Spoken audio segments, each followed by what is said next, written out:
علیک یا رسول اللہ وعلی آلہ وصحبہ یا حبیب اللہ، الصلوۃ والسلام علیک یا نبی اللہ وعلی آلہ وصحبہ یا نور اللہ۔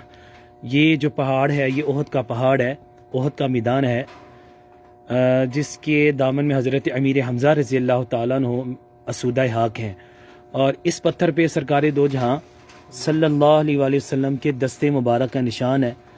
تو یہ نجدی حکومت نے اس مبارک نشانی کو، مبارک آثار کو بھی انہوں نے کلوز کر دی ہے، بند کر دی ہے، صرف باہر سے زیارت ہو سکتی ہے۔ اللہ تعالیٰ اس مبارک پتھر کے صدقے ہماری ساری مشکلات حل فرمائی، کہ اس کو نسبت سرکار دو جہاں علیہ الصلوۃ والسلام سے ہے۔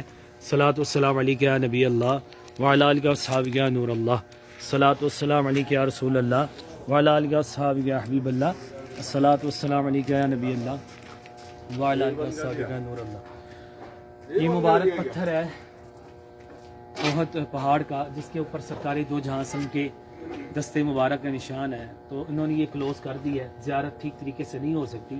اللہ تعالیٰ سے دعا ہے کہ ہماری جو بھی نیک حاجات ہیں، اللہ تعالیٰ اس مبارک پتھر پر جس کے اوپر سرکار صلی اللہ علیہ وآلہ وسلم کے دست مبارک کا نشان ہے، اللہ تعالیٰ ہماری مشکلات حل فرمائے۔ آمین ثم آمین یا رب العالمین۔